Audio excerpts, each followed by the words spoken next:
Hello നമസ്കാരം. നമ്മുടെ ഇന്നത്തെ ഐറ്റം മുറുക്കാണ്. നല്ല അടിപൊളി മുറുക്ക്. അപ്പോൾ എങ്ങനെയാണ് ഉണ്ടാക്കുന്നതെന്ന് നോക്കാം. ഫോർ ദ മ്യൂസിക്കിലേക്ക് വീണ്ടും സ്വാഗതം.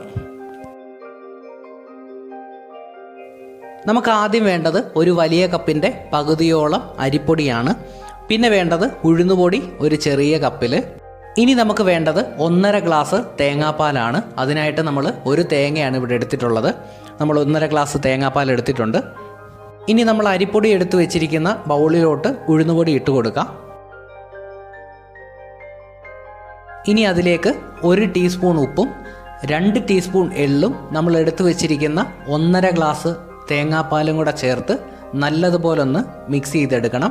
നമ്മൾ ചപ്പാത്തിക്കൊക്കെ കുഴച്ചെടുക്കുന്ന അതേ പരുവത്തിന് വേണം കുഴച്ചെടുക്കുവാൻ. എള്ള് നല്ലതുപോലെ കഴുകി വൃത്തിയാക്കി ഇട്ട് കൊടുക്കുക.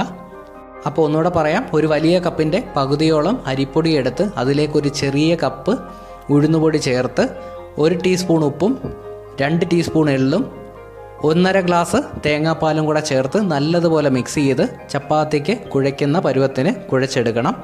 ഇതുപോലെ കുഴച്ചെടുക്കുക. ഇനി നമുക്ക് ഇടിയപ്പത്തിൻ്റെ മേക്കറിലോട്ട് മുറുക്കിൻ്റെ അച്ചിട്ട് കൊടുക്കണം. ഇതാണ് മുറുക്കിൻ്റെ അച്ച്. ഇതിന് സേവനാഴി എന്നൊക്കെ പറയും. കുഴച്ച് വെച്ചിരിക്കുന്ന മാവ് സേവനാഴിയിലേക്ക് നിറച്ച് ടൈറ്റ് ചെയ്ത് നമ്മൾ മുറുക്കിൻ്റെ രൂപത്തിൽ ചുറ്റിയെടുക്കുക. ഇതുപോലെ ഒരു പേപ്പറിലോട്ടോ വാഴയിലയിലോട്ടോ ചുറ്റിയെടുക്കാമെങ്കിൽ വളരെ എളുപ്പമായിരിക്കും നമുക്ക് എണ്ണയിലേക്ക് ഇട്ട് കൊടുക്കാൻ. ഇതുപോലെ ഒന്ന് ചുറ്റിയെടുക്കുക. കാണുമ്പോൾ വളരെ പ്രയാസമായിട്ട് തോന്നും, പക്ഷേ വളരെ എളുപ്പമാണ് ഇത് ചെയ്യുവാൻ. വലിയ ഷേപ്പിന് ചുറ്റിയെടുക്കേണ്ട ആവശ്യമില്ല. ചെറിയ ഷേപ്പിന് ചുറ്റിയെടുക്കുകയാണെങ്കിൽ നമുക്ക് വളരെ എളുപ്പത്തിൽ എണ്ണയിലിട്ട് മൂപ്പിച്ച് കോരിയെടുക്കുവാൻ സാധിക്കും. കടയിലൊക്കെ കിട്ടുന്ന അതേ ഷേപ്പിന് തന്നെ ചുറ്റിയെടുക്കാമെങ്കിൽ നല്ലതാണ്. കറക്റ്റ് റൗണ്ട് ഷേപ്പിന് തന്നെ ചുറ്റിയെടുക്കണമെന്നില്ല. നമുക്ക് ഏത് ഷേപ്പിന് വേണമെങ്കിലും ചുറ്റിയെടുക്കാം. റൗണ്ട് ഷേപ്പിൽ ചുറ്റിയെടുക്കുകയാണെങ്കിൽ വളരെ എളുപ്പത്തിൽ നമുക്ക് കടയിലൊക്കെ കിട്ടുന്ന അതേ പരുവത്തിന് മുറുക്കുണ്ടാക്കാൻ സാധിക്കും. ഇനി നമുക്ക് പാൻ അടുപ്പത്ത് വെച്ച് അതിലേക്ക് എണ്ണ ഒഴിച്ച് എണ്ണ ചൂടാക്കുക. എണ്ണ നല്ലതുപോലെ ചൂടായി കഴിയുമ്പോൾ നമ്മൾ ചുറ്റി വെച്ചിരിക്കുന്ന ഓരോന്നായിട്ട് അതിലേക്ക് ഇട്ട് കൊടുക്കാം. എന്നിട്ട് നല്ലതുപോലെ ഒന്ന് മൂപ്പിച്ച് കോരിയെടുക്കുക. ഇടയ്ക്കിടയ്ക്ക് തിരിച്ചിട്ട് കൊടുക്കാൻ മറക്കരുത്. നമ്മുടെ പരുവത്തിന് മൂപ്പിച്ച് കോരിയെടുക്കുക.